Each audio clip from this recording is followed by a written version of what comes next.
विद्यार्थी मित्रांनो, मी नागरगोजे सर. आपण इयत्ता 11वीच्या अर्थशास्त्र विषयाच्या अभ्यासक्रमातील 6वं प्रकरण आहे भारतातील लोकसंख्या. या प्रकरणाला आज आपण सुरुवात करणार आहोत. विद्यार्थी मित्रांनो,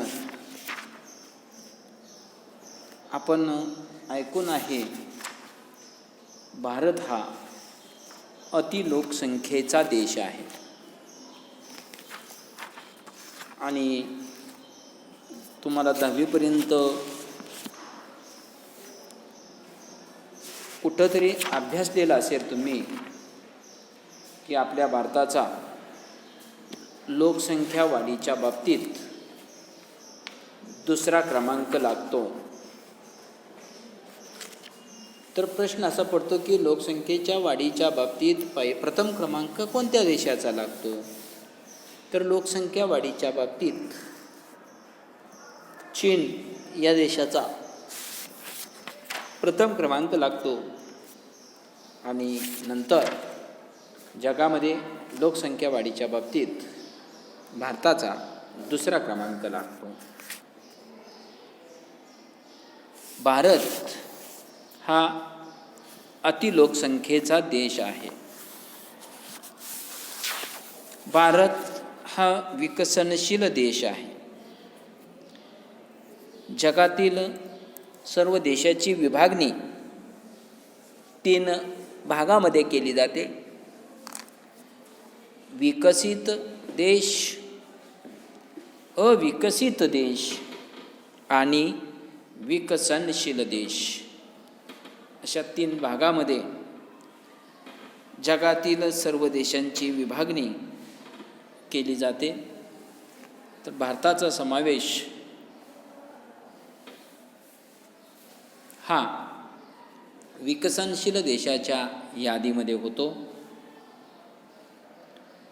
तर देशाचा जो आर्थिक विकास आहे, या आर्थिक विकासाचा दर जो आहे, हा दर संख्यात्मक आणि गुणात्मक वाढीवर अवलंबून असते आणि आर्थिक वृद्धी जी आहे, या आर्थिक वृद्धीचं मापन लोकसंख्या, राष्ट्रीय उत्पन्न, दरडोई उत्पन्न इत्यादीनुसार त्याचे मापन केले जाते. किंवा आर्थिक विकासाचा जो दर आहे, हा दर लोकसंख्या, राष्ट्रीय उत्पन्न आणि दरडोई उत्पन्नानुसार केले जाते. भारताची लोकसंख्या जी आहे, ही लोकसंख्या प्रचंड प्रमाणामध्ये लोकसंख्या आहे. भारतातील लोकसंख्येची जी जनगणना आहे, ज्याला आपण मोजणी म्हणतो,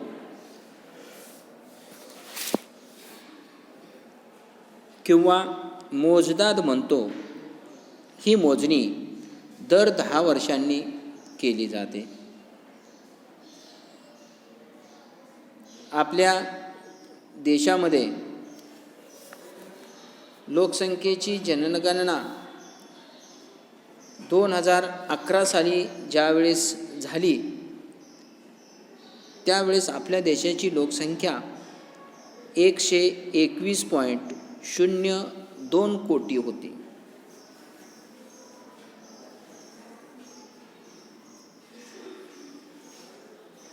म्हणजेच आपल्या देशाची लोकसंख्या स्वातंत्र्योत्तर काळामध्ये मोठ्या प्रमाणामध्ये वाढत गेलेली आपणास पाहावयास मिळते. जागतिक लोकसंख्येच्या एकूण टक्केवारीत भारताची लोकसंख्या जी आहे, ही लोकसंख्या 17.5% इतकी आहे. म्हणजे जागतिक लोकसंख्येपैकी जवळजवळ 17.5% लोकसंख्या भारतामध्ये राहते आणि उरलेली जी लोकसंख्या आहे ही लोकसंख्या पूर्णपणे जगामध्ये विखुरलेली आहे.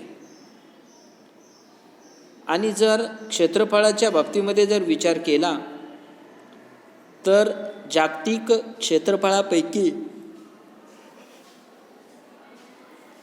फक्त 2.4% क्षेत्रफळ भारताच्या वाट्यास आलेले आहे. म्हणजेच लोकसंख्या जास्त वाट्याला आलेली आहे तर क्षेत्रफळ कमी वाट्याला आलेलं दिसून येतं.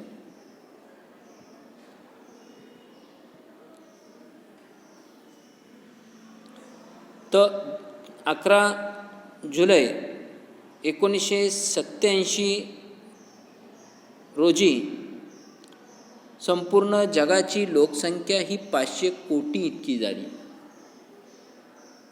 म्हणजे 11 जुलै 1987 या दिवशी पूर्णपणे जगाची लोकसंख्या बरोबर 500 कोटी एवढी झाली.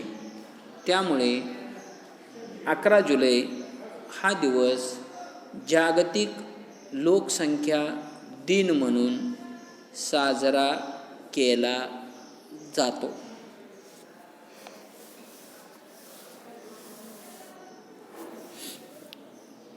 आता लोकसंख्या वाढीमध्ये बदल कसा होत गेला याचा विचार आपल्याला करावयाचा आहे. विद्यार्थ्यांनो, चार्ट दिलाय पहा. कोष्टक आहे, कोष्टक. या कोष्टकामध्ये पहिल्या कॉलममध्ये वर्ष दिलेलं आहे, दुसऱ्या कॉलममध्ये लोकसंख्या दिलेली आहे आणि तिसऱ्या कॉलममध्ये सरासरी वार्षिक वृद्धी दर दिलेला आहे. वरती हेडिंग दिलेलं आहे तक्त्याला, भारतातील लोकसंख्या वाढ म्हणून हेडिंग दिलेलं आहे. आता 1911 साली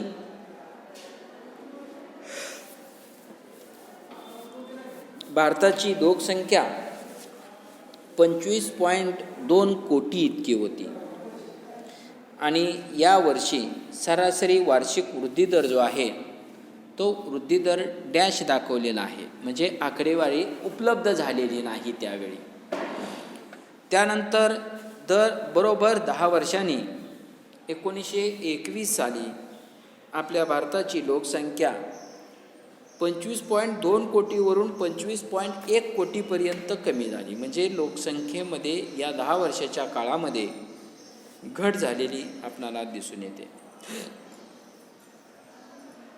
आणि सरासरी वार्षिक वृद्धी -0.03% इतकी झालेली आहे. त्यानंतर 1921 नंतर बरोबर 10 वर्षांनी म्हणजेच 1931 साली आपल्या देशाची लोकसंख्या 25.1 कोटीवरून 27.9 कोटीपर्यंत वाढलेली आहे. म्हणजे या 10 वर्षाच्या काळात आपल्या देशाची लोकसंख्या जवळजवळ 2.5 कोटींनी लोकसंख्या वाढलेली आपल्याला दिसून येते. आणि सरासरी वार्षिक वृद्धी दर जो आहे तो वार्षिक वृद्धी दर 1.0% इतका आहे. त्यानंतर 1931 नंतर बरोबर 10 वर्षांनी 1941 साली आपल्या भारताची जनगणना केली गेली. त्यावेळेस भारताची लोकसंख्या 31.9 कोटीपर्यंत वाढली. म्हणजेच 27.9 कोटीवरून आपल्या देशाची लोकसंख्या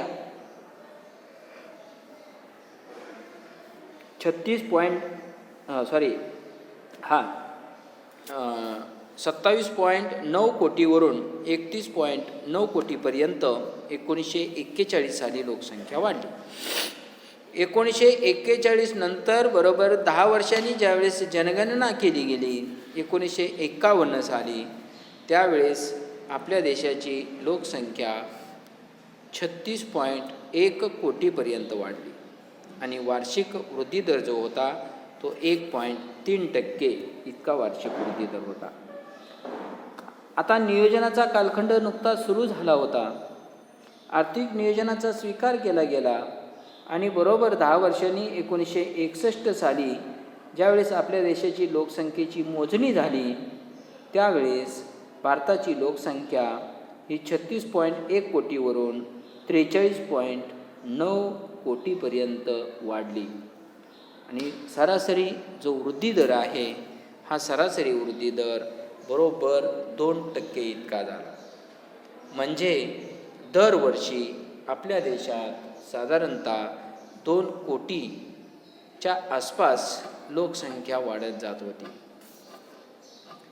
त्यानंतर 1961 नंतर 1971 साली आपल्या देशाच्या लोकसंख्येची ज्यावेळेस मोजणी झाली त्यावेळेस बरोबर 10 वर्षांनी 43.9 कोटीवरून लोकसंख्या 54.8 कोटीपर्यंत वाढली. सरासरी वार्षिक वृद्धी दर जो होता तो 1961 साली 2% होता तो 1971 साली 2.2% वाढला. त्यानंतर 1981 मध्ये आपल्या देशाची लोकसंख्येची मोजणी झाली त्यावेळेस 54.8 कोटीवरून लोकसंख्या 68.3 कोटीपर्यंत वाढली. म्हणजेच सरासरी वृद्धी दर जो होता लोकसंख्येचा तो 2.2% कायम होता. त्यानंतर बरोबर 10 वर्षांनी 1991 साली आपल्या देशाची जेव्हा गणना झाली लोकसंख्येची त्यावेळेस 68.3 कोटीवरून लोकसंख्या 84.6 कोटीपर्यंत वाढली आणि वार्षिक वृद्धी दर जो होता तो 2.2%वरून 2.1%पर्यंत थोडासा कमी झाला होता. त्यानंतर 2001 साली आपल्या देशाच्या लोकसंख्येची जनगणना झाली मोजणी झाली त्यावेळेस आपल्या देशाची लोकसंख्या 102.7 कोटीपर्यंत वाढलेली आपणास पाहावयास मिळते. सरासरी वृद्धी दर जो होता तो 1.9% इतका होता. 2011 मध्ये आपल्या देशाची ज्यावेळेस मोजणी झाली लोकसंख्येची त्यावेळेस 2011 साली 121.02 कोटीपर्यंत लोकसंख्या वाढली गेली. आता या चार्टवरून लोकसंख्या वाढीच्या बाबतीत आपल्याला काय वैशिष्ट्य सांगता येतील आपल्याला. त्यामध्ये पहिलं वैशिष्ट्य सांगता येते पहा की लोकसंख्येतील अत्यल्प गट. आता हा चार्ट आहे या चार्टवरून आपल्याला वैशिष्ट्य विचारात घ्यायचे आहेत पहा. लोकसंख्येतील अत्यल्प गट. आता लोकसंख्येमध्ये अत्यल्प गट कधी झाली तर 1911 ते 1921 पहा. 1911 ते 1921 लोकसंख्या 25.2 कोटीवरून 25.1 कोटीपर्यंत कमी झाली. म्हणजे लोकसंख्येतील अत्यल्प घट या 10 वर्षामध्ये जाणवली आपणाला. 1911 ते 1921 या कालावधीत स्थिर लोकसंख्येमध्ये 25.2 कोटीवरून 25.1 कोटी इतकी अत्यल्प घट या 10 वर्षाच्या काळात झाली. त्यामुळे तिथे नकारात्मक वृद्धी दर दिसून येत होता आणि याचं जे प्रमुख कारण होतं ते प्रमुख कारण म्हणजे साथीचे रोग. कारण या काळात कॉलरा, फ्लू, प्लेग, मलेरिया असे साथीच्या रोगामुळं गावोच्या गावं मृत्युमुखी पडत होती. त्यामुळे या 10 वर्षाच्या काळात लोकसंख्येत घट झालेली दिसून येते. विद्यार्थ्यांनो, आज आपण जर विचार केला तर आज कॉलरा, फ्लू, प्लेग, मलेरिया असे जे काही रोग आहेत या रोगांचं पूर्णपणे मुळासहत उच्चाटन करण्यामध्ये आपल्या देशाला बऱ्याच प्रमाणामध्ये यश आलेलं आहे. कारण अशा रोगामुळे मृत्युमुखी पडणाऱ्या लोकांचं प्रमाण अगदी नगण्य आहे. त्यानंतर दुसरं वैशिष्ट्य आपल्याला सांगता येईल महाविभाजन वर्ष. महाविभाजन वर्ष. आता 1911 ते 1921 हा जो कालावधी आहे, या कालावधीत जर आपण विचार केला तर लोकसंख्या वाढीचा जो दर आहे तो दर नकारात्मक होता. 1921 नंतर लोकसंख्या वाढीच्या बाबतीत मात्र सातत्याने वाढ होत गेली. म्हणून भारताच्या जनगणनेच्या आयुक्तांनी, म्हणजे भारताची जनगणना करणारे जे आयुक्त होते त्या आयुक्तांनी 1921 हे वर्ष महाविभाजनाचे वर्ष जाहीर केले. ऑब्जेक्टिव्हसाठी विद्यार्थ्यांना विचारलं जाऊ शकतं पहा की महाविभाजनाचे वर्ष टिंबटिंब वर्ष म्हणून ओळखले जाते किंवा 1921 हे वर्ष टिंबटिंब वर्ष म्हणून ओळखलं जातं, तर महाविभाजन वर्ष म्हणून ओळखलं जातं. त्यानंतर पुढचं वैशिष्ट्य आपल्याला सांगता येईल की सकारात्मक वृद्धी दर. त्यानंतर पुढचा टप्पा बघा, 1931 ते 1941 हा 10 वर्षाचा काळ जर विचारात घेतला तर भारताचा वार्षिक वृद्धी दर जो होता तो दर जवळपास 1 ते 1.3% इतका होता. कारण या काळात 10 वर्षाच्या काळात वृद्धी दर हा सकारात्मक असलेला आपणास पाहावयास मिळतो. त्यानंतर लोकसंख्येत सुधारित वाढ 1951च्या पुढं झालेली आपल्याला दिसून येते. म्हणजे साधारणतः 1951 ते 1971 या 20 वर्षाचा काळ जर विचारात घेतला तर या काळात लोकसंख्या 36.1 कोटीवरून 54.8 कोटीपर्यंत वाढली. म्हणजेच स्वातंत्र्यानंतर लोकसंख्येत प्रचंड प्रमाणात वाढ झालेली आपणास दिसून येते. त्यानंतर 1971 ते 2001 या 30 वर्षाचा कालावधी जर विचारात घेतला तर या 30 वर्षाच्या कालावधीत आपल्या देशामध्ये लोकसंख्या प्रचंड प्रमाणामध्ये वाढलेली दिसून येते. कधी 1971 साली आपल्या देशाची लोकसंख्या 54.8 होती. किती? 54.8 होती. ही लोकसंख्या 2001 मध्ये किती झाली? 102.7 कोटीपर्यंत झाली. म्हणजेच या 30 वर्षाच्या काळात आपल्या देशामध्ये लोकसंख्येचा विस्फोट ह्या अनुभवास आलेला आहे. कारण या 3 दशकात लोकसंख्या वाढीचा वार्षिक दर हा प्रतिवर्ष 2% अधिक होता.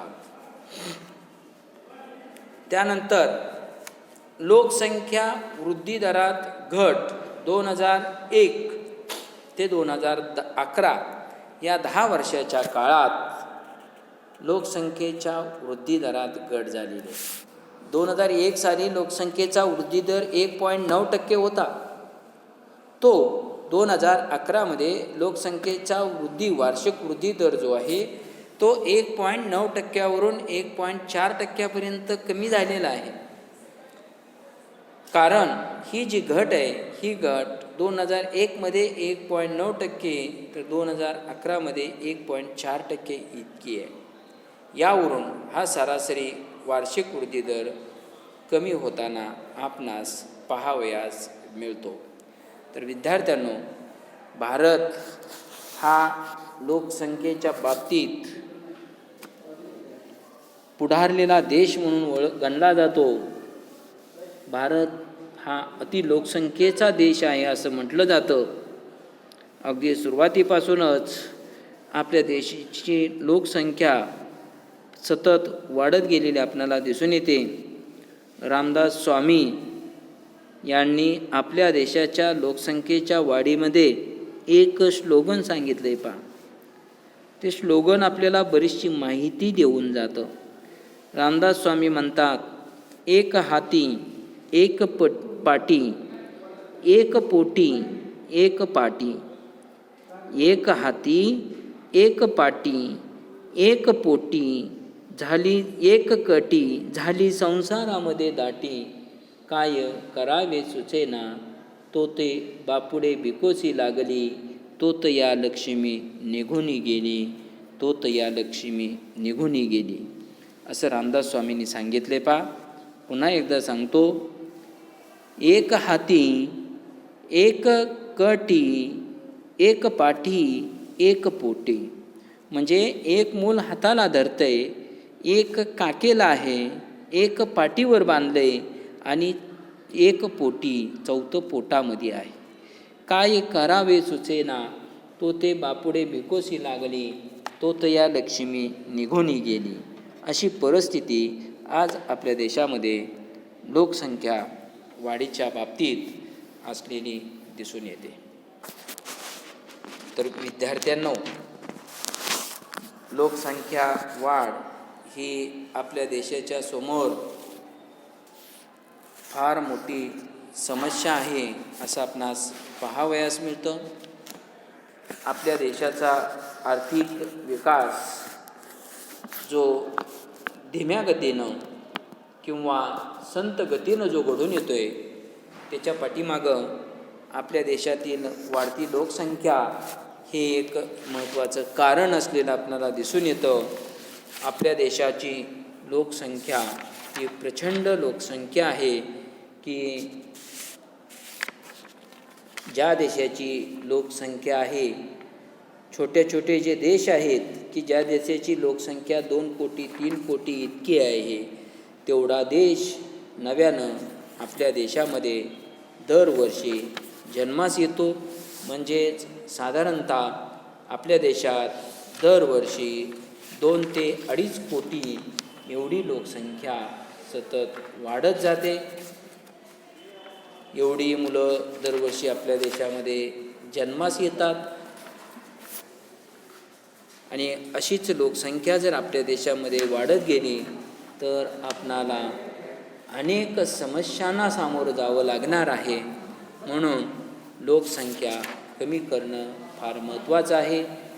पूर्वी हम दो हमारे दो असं म्हटलं जात होतं.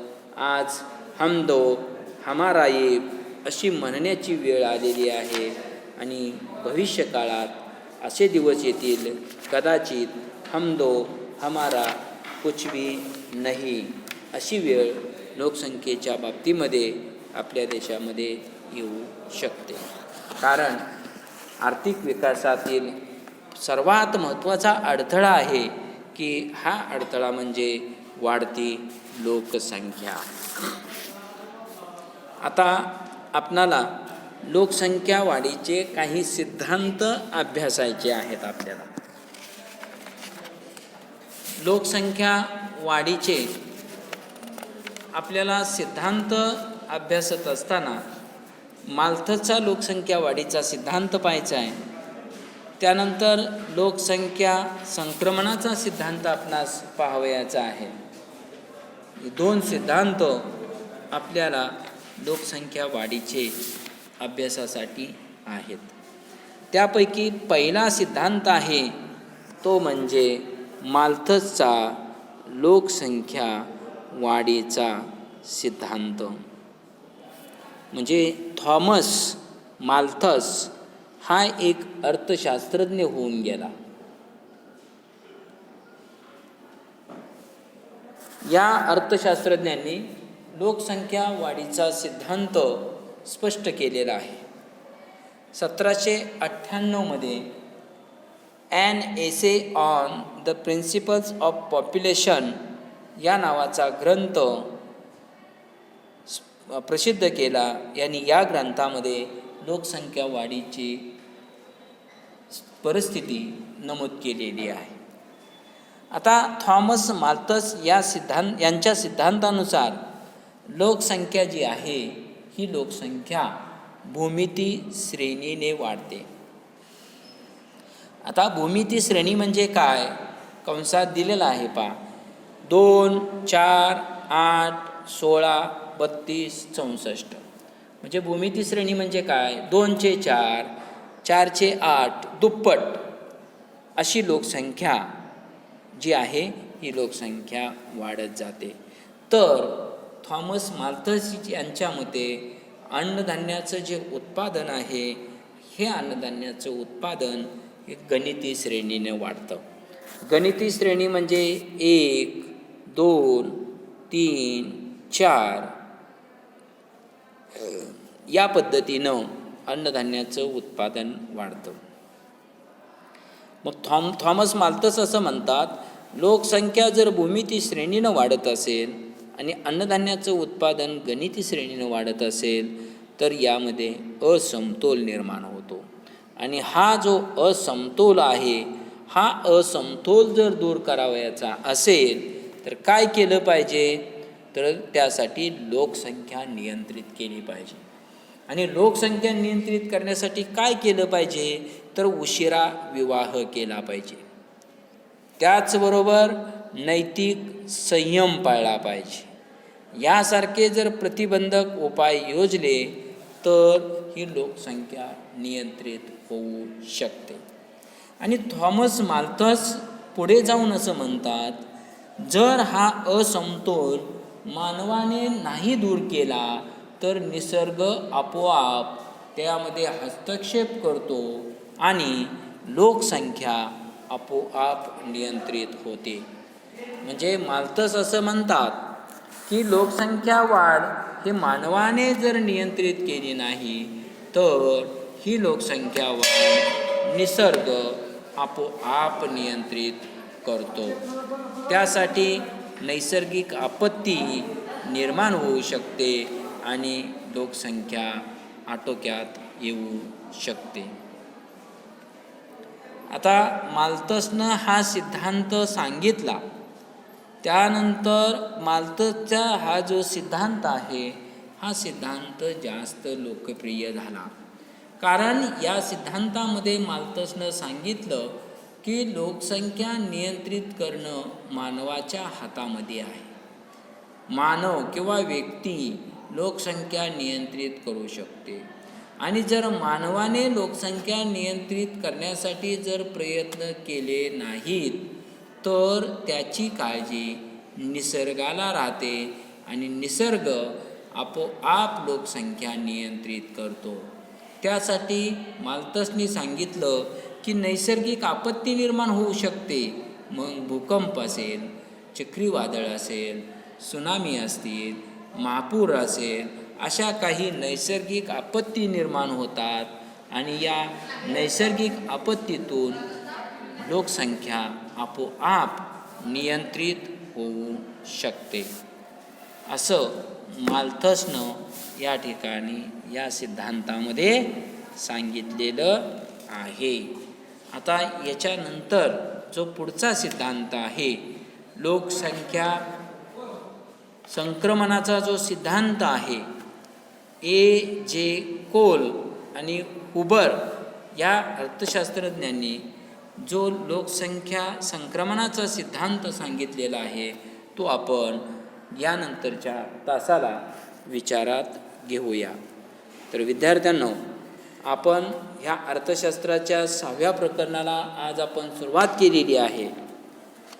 तर या आजच्या व्हिडिओमध्ये आपण भारतातील लोकसंख्या आणि भारतातील लोकसंख्या वाढीच्या प्रवृत्ती, भारतातील लोकसंख्येच्या बाबतीत कसे बदल होत गेले या बाबीचा आज आपण आजच्या व्हिडिओमध्ये विस्तृतपणे अभ्यास केलेला आहे. यानंतरचा जो भाग आहे तो आपण नंतरच्या व्हिडिओमध्ये विचारात घेऊया. धन्यवाद.